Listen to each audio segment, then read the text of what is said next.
Seja bem-vindo ao Seminário de Teologia e Vida Cristã Palavra da Vida. Você está em mais um curso de teologia cuja proposta é fazer alargar o seu conhecimento na área teológica, um curso descomplicado, contextualizado, provocativo, reflexivo e que faça sentido para a nossa vida cotidiana, porque entendemos que não só a construção conceitual da teologia, respeitando as correntes da teologia construída nesses quase 2000 anos, mas isso só não é suficiente. Nós pretendemos que a partir do entendimento bíblico, dos conceitos esclarecidos, nós possamos reproduzir isso em uma espiritualidade no nosso cotidiano e nas relações. Seja bem-vindo a mais uma aula do curso de teologia do Seminário de Teologia Palavra da Vida.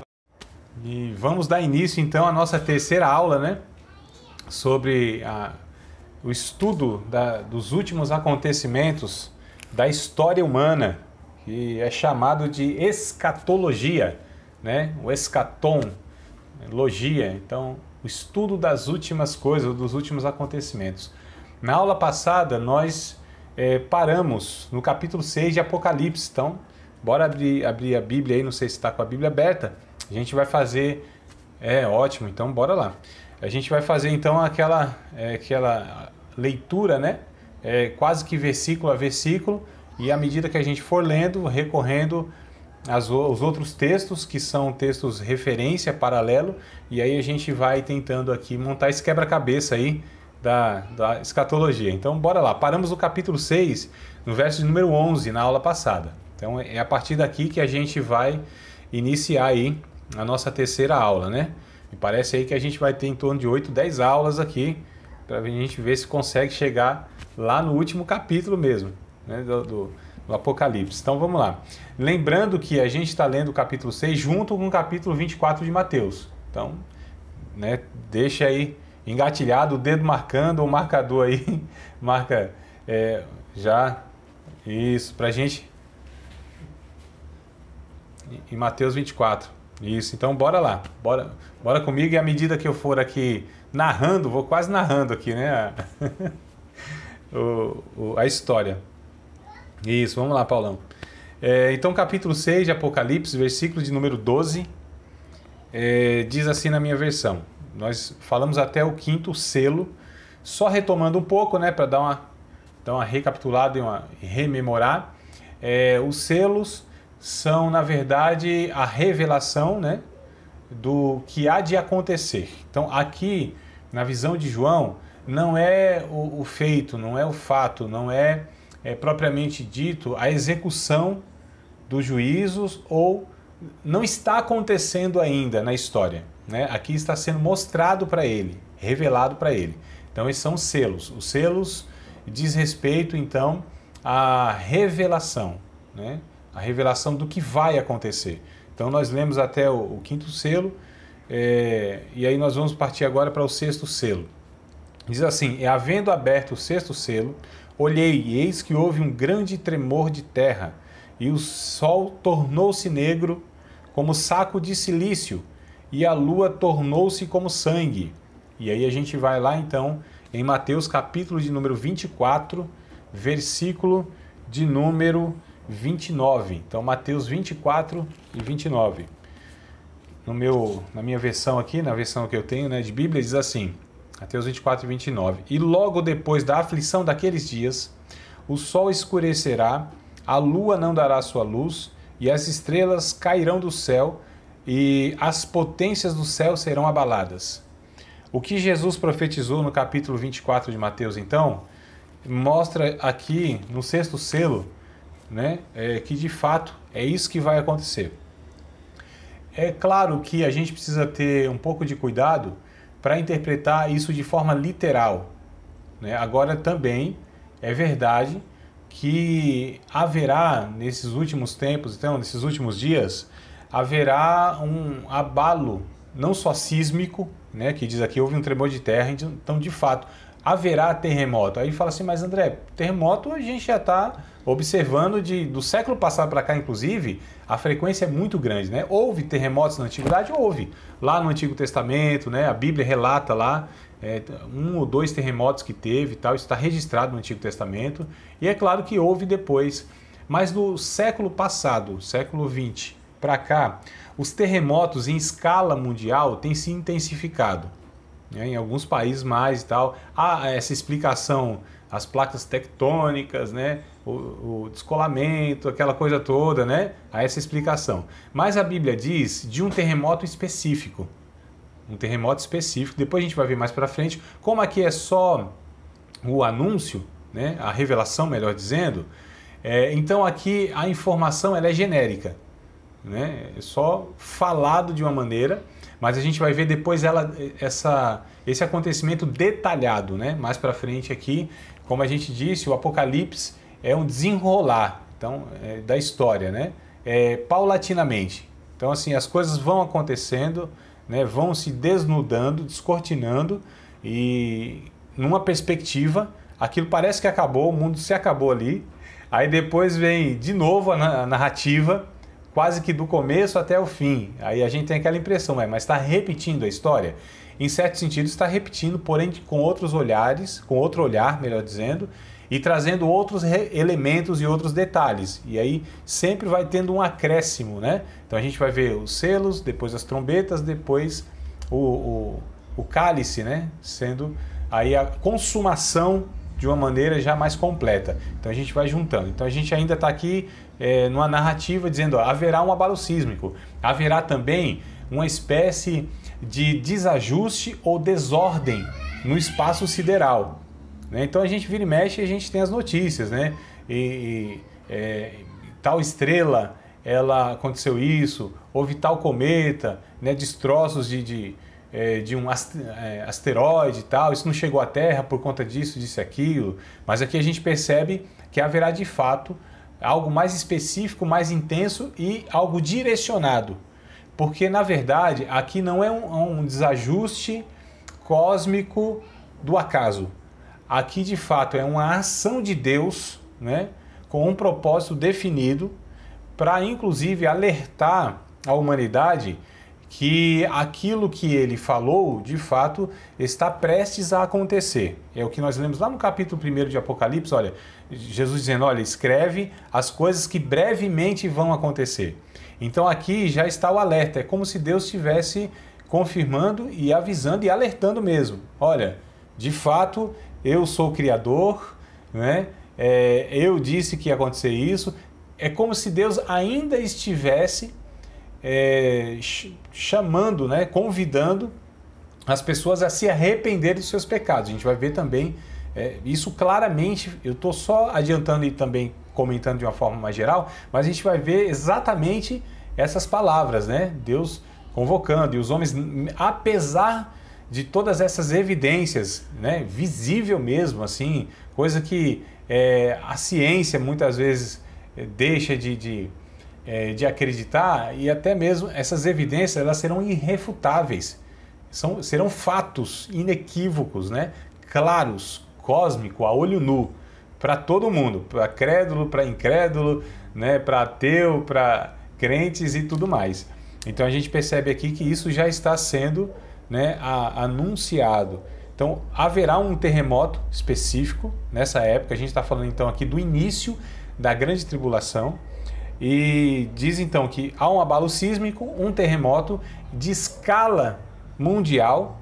Lógico que quando a gente fala de escala mundial, em alguns pontos específicos, não é só em uma região, né? Haverá um outro terremoto que ele será na Terra Santa, mas a gente está falando aqui ainda de terremotos simultâneos, né? Em alguns pontos ou em pontos principais da humanidade na ocasião que acontecer. Então, Jesus disse isso lá no capítulo 24 e 29 de Mateus. Vamos lá para o capítulo de número 24 e 35 de Mateus. 24 e verso 35 de Mateus. Diz assim na minha versão. Essa é a sequência, na verdade. Lê Mateus e depois Apocalipse, né? Que a gente entra na sequência do cumprimento. Mateus, profecia, e Apocalipse, cumprimento. Então, verso de número 35 de Mateus 24. O céu e a terra passarão, mas as minhas palavras não hão de passar. Então, Jesus disse que os céus e a terra passarão, né? Ou seja, se desfarão, mas as palavras dele não. E aí a gente também lê Isaías 34:4. Então, vamos buscar ainda uma profecia, olha só, que diz respeito, né, à mesma ocasião, lá em Isaías, capítulo de número 34 e versículo de número 4. Então, Isaías 34:4. Deixa eu folhear aqui também e a gente chega lá no 34:4 de Isaías. Olha que coisa interessante. E todo o exército dos céus se gastará, e os céus se enrolarão como um livro, e todo o seu exército cairá como cai a folha da vide e como cai o figo da figueira. É claro que aqui é uma linguagem mais representativa e até mesmo com aspecto um pouco poético, né? Mas para descrever que haverá de fato aí um desajuste celestial. Então o verso 14, que é o cumprimento dessas profecias, diz assim: e o céu retirou-se como um livro. Olha só como harmônico até as expressões, né? As figuras de linguagem. O céu retirou-se como um livro que se enrola, e todos os montes e ilhas foram removidos do seu lugar, e os reis da terra, e os grandes, e os ricos, e os tribunos, e os poderosos, e todo servo, e todo livre, se esconderam nas cavernas e nas rochas das montanhas. Olha que coisa interessante aqui.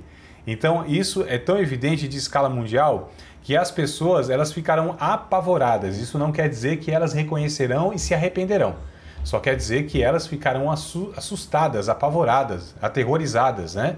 Porque, de fato, a gente está falando da natureza sendo alterada, da natureza que assusta, essa criação gigantesca.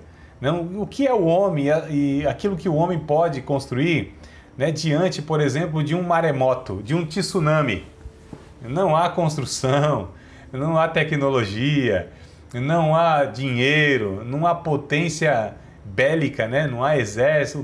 Quem é que pode parar um tsunami, né? Ninguém. A força do mar.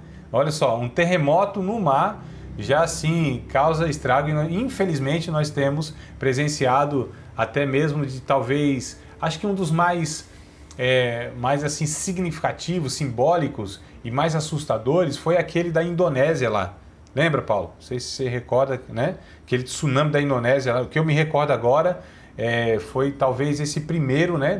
Pelo menos recente, e a gente teve acho que mais um, né? Tsunami, se não me falha a memória, esse e mais um de lá para cá. E eu acho que eu estou falando em torno de 15, 17 anos aí, se não estou muito enganado, né? No período. É isso mesmo, mano? Confirma aí, me ajuda aí, porque às vezes eu dou uma embolada aqui nas datas e pelo menos, né? A gente tenta chegar perto. Como eu não sei exatamente, é isso aí, né? 15, 17 anos, houve lá na Indonésia, né? Lá no Timor-Leste, esse tsunami assustador. Aí me parece que houve um ou dois de lá para cá também. E a gente só... menor escala mais dois, né? Acho que um no Japão, se não me falha a memória, né? Isso, então...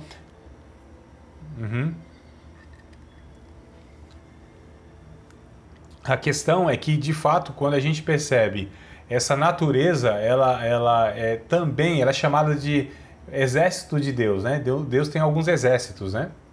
Um deles, isso está escrito, inclusive, lá no Salmo 148, se não me falha a memória, os céus, né, as estrelas, os astros, os animais, a fauna, a flora, os anjos, Israel, então, né, os homens, são os exércitos de Deus, ou seja, meios, instrumentos pelos quais Deus opera, né, com várias finalidades, para salvar, para trazer juízo, e a gente percebe que a natureza, então, será um dos instrumentos de Deus para anunciar, de fato, o seu juízo e ainda convidando o ser humano ao arrependimento. Então, aqui está o cumprimento. Vamos lá para Lucas, capítulo de número 23, verso 30. Lucas, capítulo 23, isso.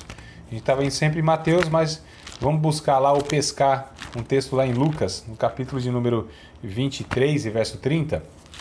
Opa, Lucas 23 e Isso, e 30. Ainda, né, Jesus falando, são falas de Jesus. Então vamos lá, 23 e 30 do Evangelho segundo escreveu Lucas. Diz assim na minha versão, ó. Eu pulei. Então começaram a dizer aos montes, caí sobre nós, e aos outeiros, cobri-nos. Isso aqui, na verdade, é um recortezinho, né, da fala de Jesus aqui, porque Jesus, ele disse que nos últimos tempos os homens iam falar isso, né? Bom, eu acho que é melhor eu ler aqui o verso 26 para a gente entender melhor. Eu peguei só recortinho aqui, mas eu pequei nisso. Vamos lá, verso 26, para a gente entender o contexto. E quando iam levando, tomaram um certo Simão Cirineu, que vinha do campo, e puseram-lhe a cruz às costas para que levasse após Jesus. Então está falando da crucificação de Jesus, né? E seguia o grande multidão de povo e de mulheres, as quais batiam nos peitos e lamentavam. Porém Jesus, voltando-se para elas, disse, filhas de Jerusalém, não choreis por mim, chorai antes por vós mesmas e por vossos filhos, porque eis que hão de vir dias em que dirão, bem-aventuradas as estéreis, e os ventres que não geraram, e os peitos que não amamentaram. Então começarão a dizer aos montes, caí sobre nós, e aos outeiros, cobri-nos, porque se ao madeiro verde fazem isso, que se fará ao seco? E também conduziram outros dois que eram malfeitores para com eles serem mortos. Então Jesus está falando de um tempo que os homens, eles iam dizer isso, né? De tão assustador que seria a ação de Deus, o juízo de Deus sobre eles. Então eles iam desejar que os montes, né? As grandes rochas pudessem cair sobre eles. Isso é o cumprimento aqui, do verso 16, do Apocalipse 6:16. E diziam aos montes e aos rochedos, caí sobre nós, e escondei-nos do rosto daquele que está sentado sobre o trono e da ira do Cordeiro. Então olha só que os homens, eles vão ficar assustadíssimos, né? Verso 17, porque é vindo o grande dia da sua ira, e quem poderá subsistir? Então olha que coisa interessante, como é harmônico aqui, né? Continua sendo harmônico, esse sexto selo, então desnudando, mostrando para nós esses acontecimentos aí no final dos tempos. E aí a gente chega no capítulo 7, aqui, capítulo 7. O capítulo 7, do verso 1 até o verso de número 8, vai falar a respeito de... em negrito, em algumas bíblias está lá, né? Os israelitas fiéis são salvos dos perigos iminentes. Então aqui a gente percebe pelo texto, eu não vou ler todo o texto, tá? Eu vou direto aqui no verso número 4, porque diz assim, e eu vi o número dos assinalados, e eram 144 mil assinalados de todas as tribos dos filhos de Israel. E aí começa a falar, 12 mil da tribo tal, 12 mil da tribo tal, 12 mil da tribo tal. São 12 tribos, né? 12 mil, 12 vezes 12 vão dar 144 mil. A gente não toma isso aqui como literal. Serão de fato 144 mil judeus? Não necessariamente. Tá? Aqui a gente tem que levar em conta que muitas partes aqui ela é simbólica, né? O número 12, número 10, número 7, esses três números, eles geralmente representam algo que é completo, algo que é pleno, né? Aquilo que é algo mesmo completo. Então, possivelmente, esses números, eles representam e querem dizer que haverá um número, né, completo, não quer dizer que serão todos, tá? Mas haverá um número que Deus determinou lá, neste período de grande tribulação, de juízo de Deus. Nós vimos lá pelos primeiros selos, né, que haverá mortes pela fome, pela guerra, pelas doenças, não é isso? Então muitas pessoas vão morrer. Dentre essas pessoas, haverá alguns, a gente não pode falar que de fato serão 144 mil, mas será alguns que Deus irá preservar em vida. Ele tem um propósito nisso, a gente vai ver um pouquinho mais para frente esse propósito, né? Mas Deus preservará em vida, Deus guardará, né? Dentre as outras pessoas que vão morrer. Pessoas salvas e pessoas não salvas. Então é interessante a gente perceber aqui, esses aqui do capítulo...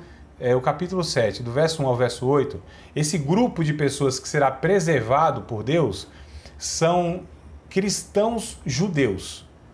Então, é por isso que está falando, da tribo tal, da tribo tal, da tribo tal. Então, dos judeus, né? As tribos de Israel. Então haverá um grupo, esses judeus a gente hoje chama de judeus messiânicos.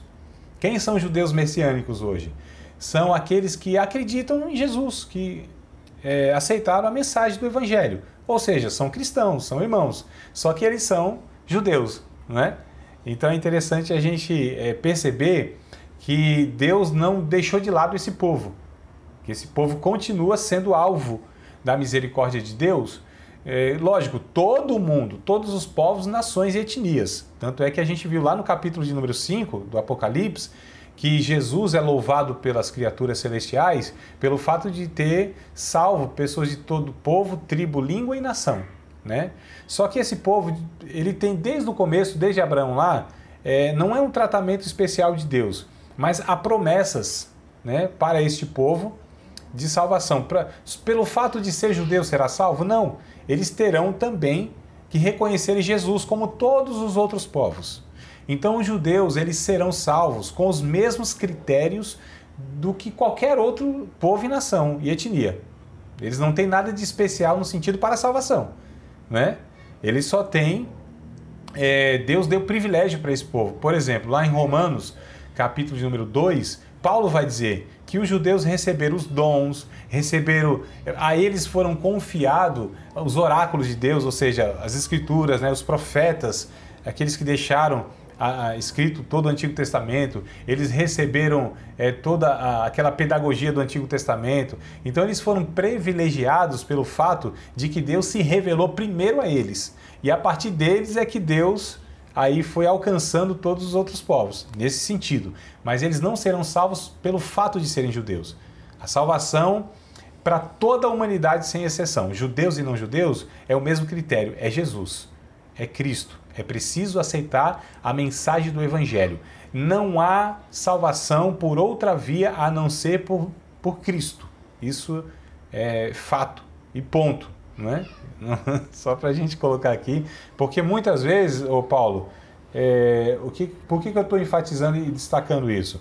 Porque a gente tem, no Brasil, inclusive, a gente já tem aquela chamada síndrome de vira-lata, né? O brasileiro, achando que o estrangeiro sempre é melhor, né? Sempre que é do estrangeiro é melhor. A gente tem aí, uns concordam, outros não, mas alguns poetas aí da música até já falaram sobre isso.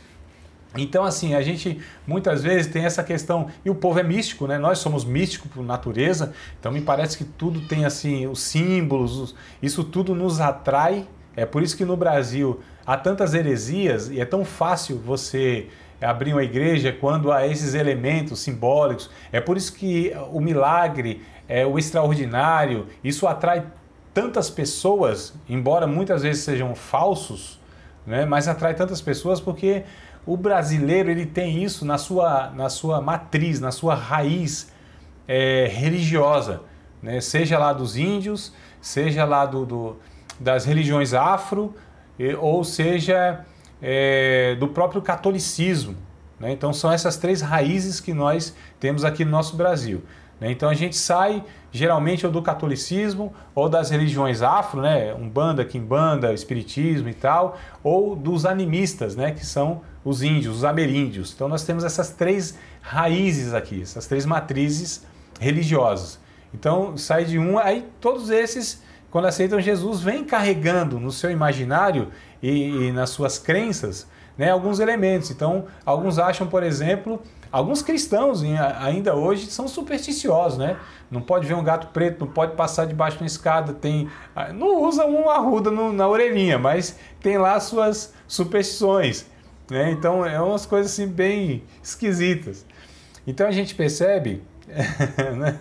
A gente percebe que igrejas evangélicas hoje, eles têm uma percepção, uma ideia errada sobre Israel. Tanto é que trazem elementos que pertencem a uma cultura. Então Israel, ele tinha sua cultura, né? Mas é uma cultura que ela teve lá os seus símbolos no Antigo Testamento que faziam sentido, tinham pedagogia, que hoje não fazem sentido mais, né? Ou seja, a Arca da Aliança, você tinha, né?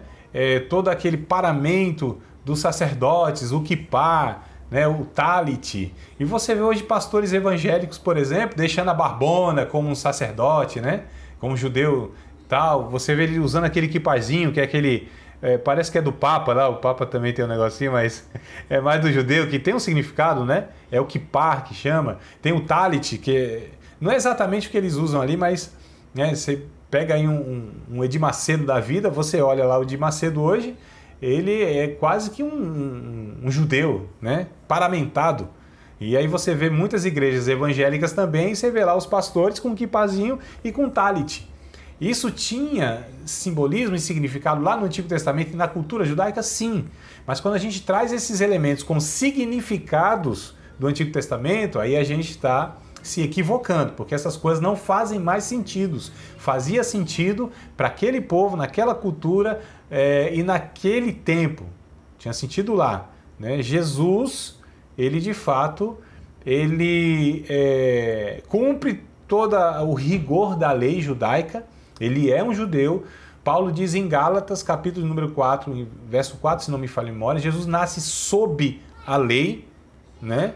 Na plenitude dos tempos, mas sob a lei. Então, como judeu, de fato, ele tinha seus rituais lá, normalmente. Mas isso teve um propósito para aquele povo específico que estava dentro de uma cultura. Tá certo? Para nós essas coisas não fazem mais sentido. Eu estou trazendo tudo isso porque muitas vezes há esse equívoco de achar, por exemplo, que o óleo que se traz lá do Monte das Oliveiras de Israel, ele tem mais poder do que o óleo que a gente usa aqui, que é meramente um símbolo. Meramente um símbolo.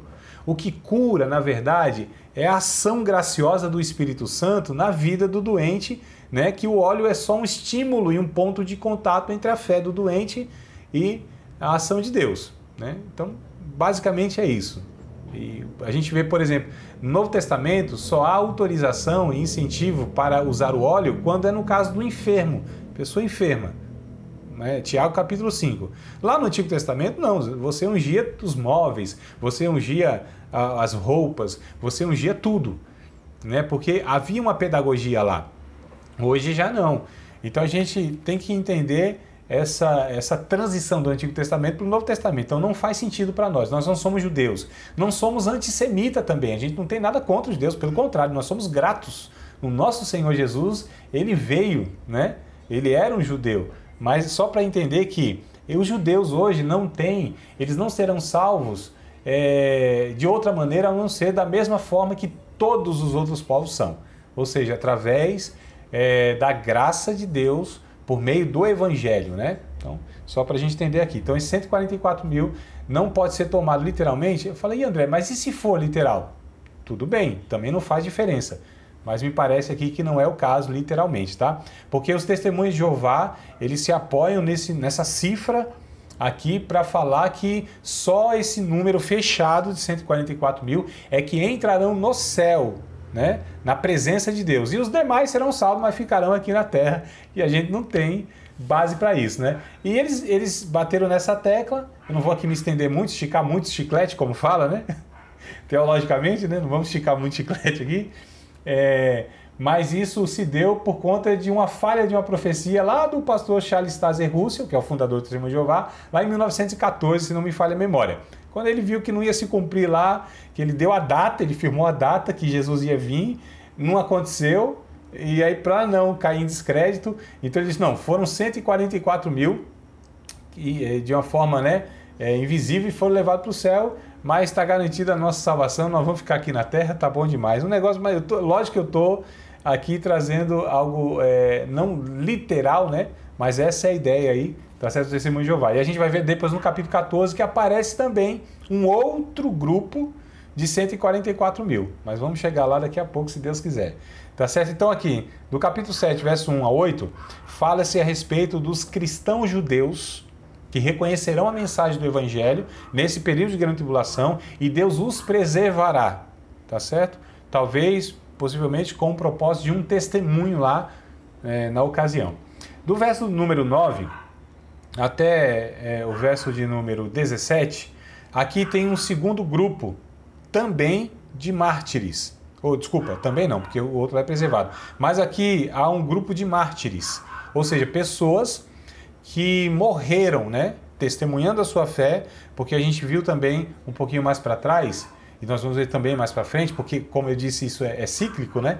Conta essa história, acaba, aí depois vem, conta essa história, acaba. Então a gente vai tendo essas informações quase que repetidas, mas com incremento, né? Então a gente viu, mas a gente vai ver de novo. Ou seja, que haverá pessoas protegidas e pessoas que vão ser perseguidas e vão ser martirizadas por conta de não negar o nome de Jesus. Porque haverá uma grande perseguição, né, contra todo aquele que não aderir ao sistema religioso e ao sistema, né, que vai ser implantado pelo anticristo.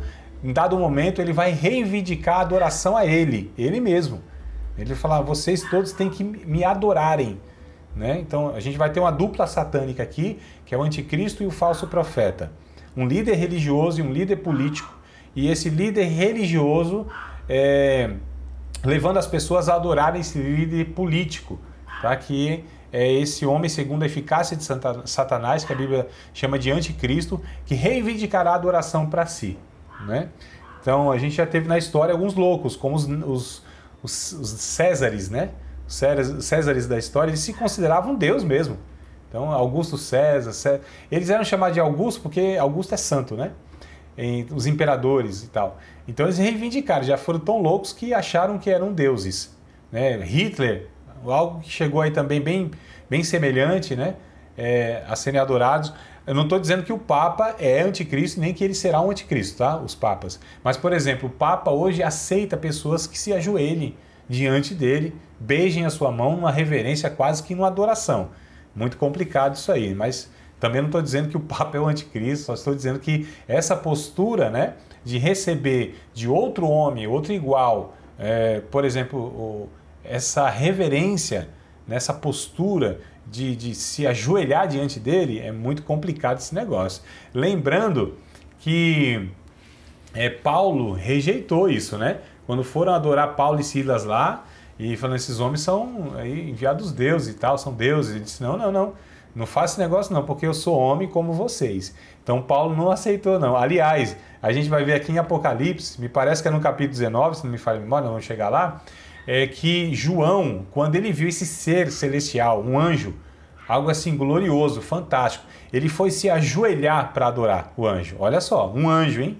E o anjo disse, não faças isso, não faças tal, porque eu sou servo teu, sou conservo dos teus irmãos, adora a Deus. Então, se um anjo não aceita ninguém se ajoelhar diante dele, muito menos um ser humano, um homem, deve fazer isso, né? Eu só estou dizendo que o anticristo será um homem que aceitará a adoração, né? Então, a gente percebe que aqui há algumas pessoas que não vão aceitar isso, que reconhecerão que de fato só diante, aliás, nenhum judeu aceitará, nenhum judeu se dobrará diante de homem nenhum. Eles já foram curados da idolatria. O cativeiro babilônico lá em 586 serviu para isso. Curou eles da idolatria. Nunca mais, a partir do cativeiro babilônico, o judeu se dobrou diante de imagem nenhuma. Até então sim, né? Até fazia lá um bezerrinho de ouro, né? Adorava também algumas estátuas lá dos povos pagãos, mas depois do cativeiro babilônico, aí o judeu foi curado. Judeu nenhum é idólatra, judeu nenhum se curva a ninguém, amados. É interessante esse negócio aí. E aí o segundo grupo aqui são aliás, João está tendo a visão, né? Desses mártires aqui, ó. Vamos ler o verso 9 até o 14, aí, pelo menos até o 14? Vamos lá. Aliás, eu vou ler até o 17, tá? Vamos lá. Depois dessas coisas,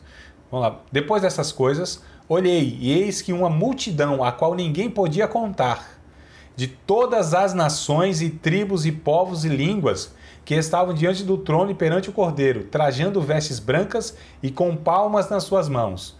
As palmas que eles receberam era aquilo que recebiam os vitoriosos, né?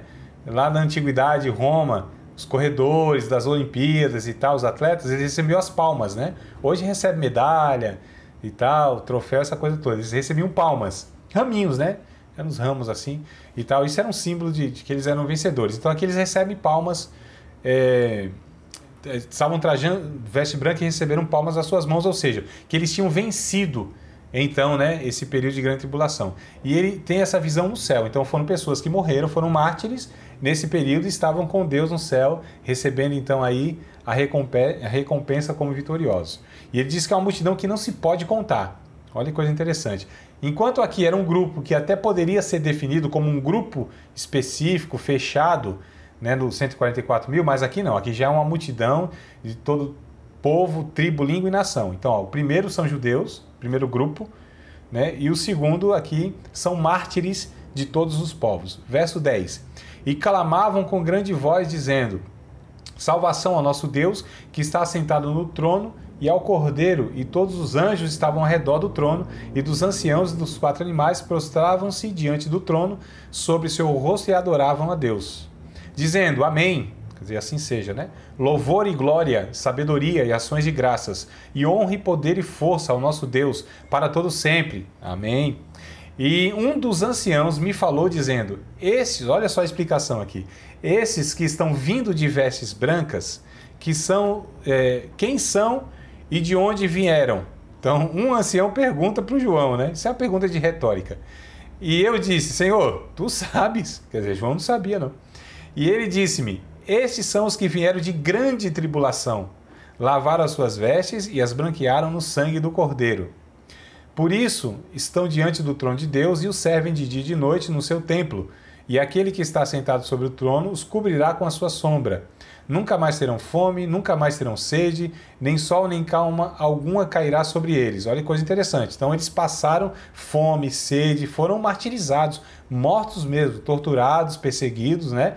E eles deram a sua própria vida lá como um testemunho da fidelidade a Jesus. Verso 17. Porque o Cordeiro que está no meio do trono os apacentará e lhes servirá de guia para as fontes das águas da vida, e Deus limpará dos seus olhos toda lágrima.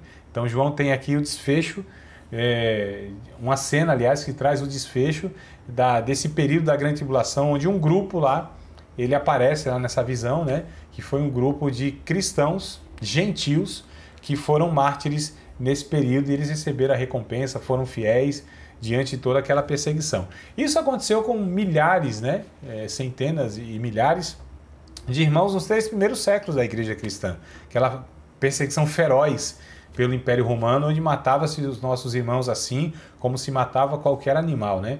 Então a história diz para nós coisas horríveis, como por exemplo, eram colocados na antiga Roma, né?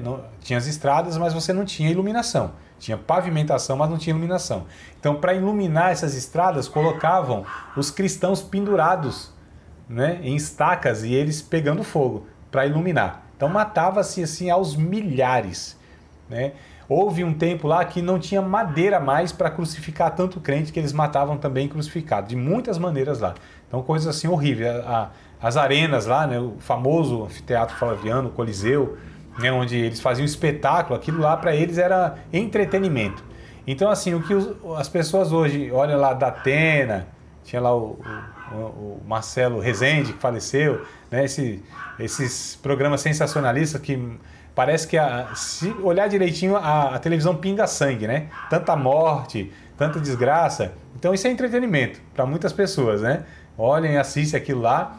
E então era entretenimento, era um show que se fazia nesse teatro, onde era lotado esse teatro para ver mesmo os cristãos morrendo.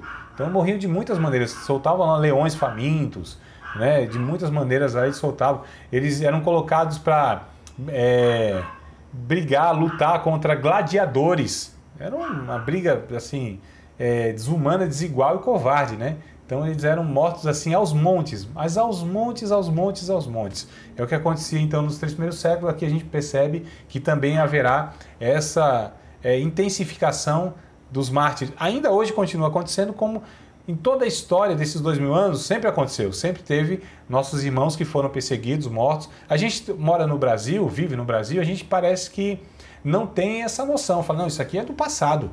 Hoje não deve acontecer isso, jamais. País democrático, gente civilizada, né?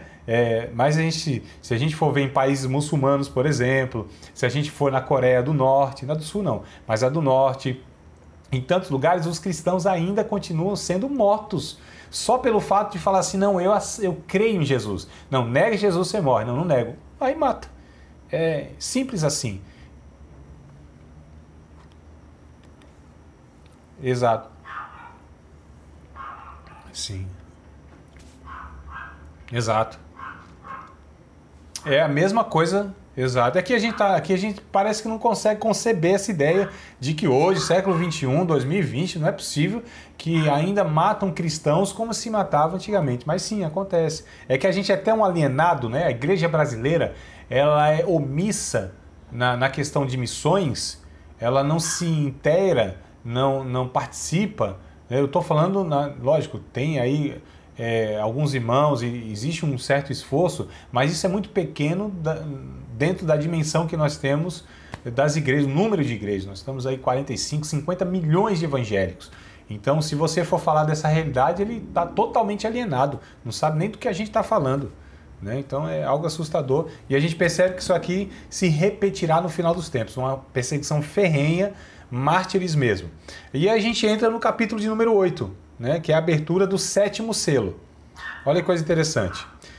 Capítulo 8, verso 1. E havendo aberto o 7º selo, fez-se silêncio no céu quase por meia hora. Olha só, isso é significativo porque esse silêncio que se faz no céu, a gente percebe que o contexto no céu é de adoração, né? Lá do capítulo número 4 a gente já está percebendo, né? É anjos adorando, dizendo santo, santo, santo, é o Senhor Todo-Poderoso, a Ele glória, louvor, honra. Então a gente vê o céu sempre num contexto de adoração, de louvores e aquela coisa toda, né? Adorando sempre a Deus.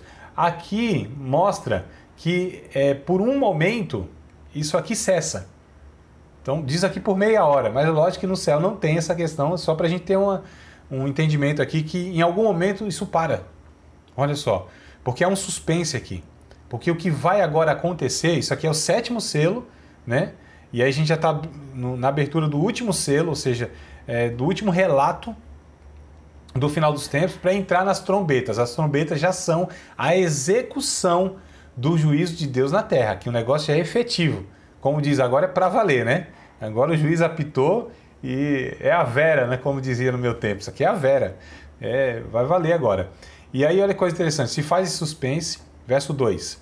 E vi os sete anjos que estavam diante de Deus e foram-lhe dadas 7 trombetas. Então, no 7º selo, há um anúncio que 7 seres celestiais, 7 anjos, recebem 7 trombetas, né?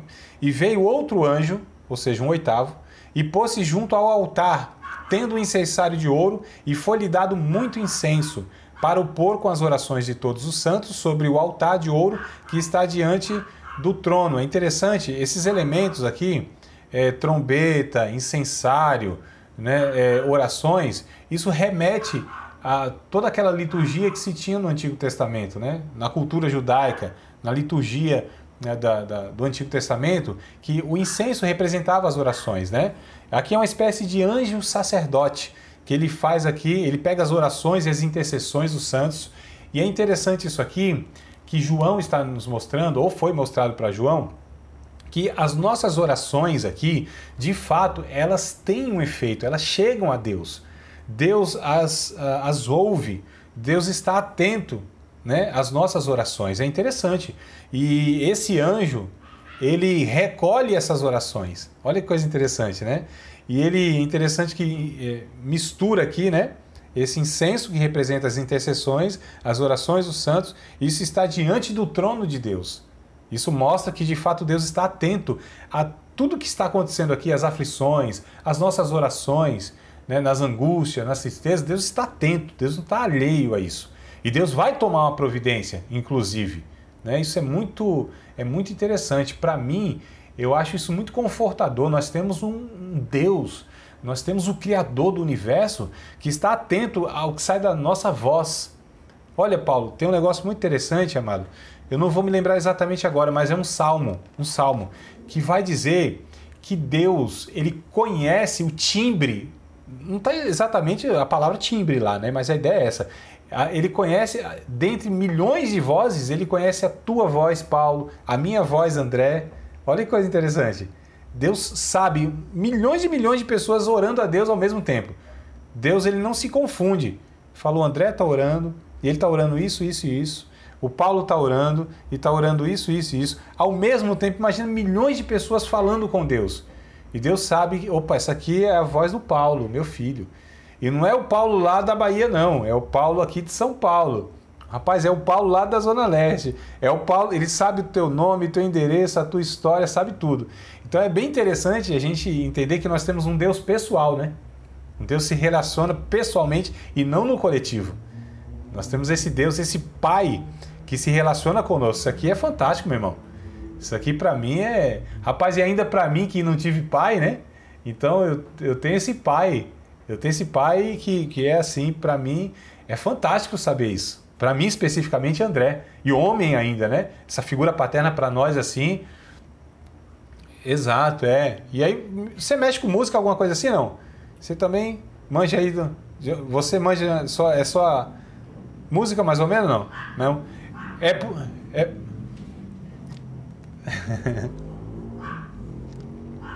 A tua arte é outra, né? É igual eu, a tua arte é outra. É, eu sei. É. Que é uma expressão de arte. A música também é arte, né? É uma expressão, a pintura. Isso. Tá tudo na categoria de arte. Mas é porque eu tô perguntando isso, porque assim, o timbre, nem todo mundo sabe o que é o timbre. O timbre é a identidade da voz, né? É que uns têm essa identidade mais acentuada. Você ouve alguém cantando, você não está vendo que... Fala, opa, isso aqui é a voz do cantor tal. Porque o timbre é acentuado. Então o timbre aqui é a identidade da voz. Então, né, Deus sabe de cada um, então, das vozes. É bem interessante. Então o verso de número 4, ó, completando aqui. E a fumaça do incenso subiu com as orações dos santos, desde a mão do anjo até diante de Deus. Verso 5. E o anjo tomou incensário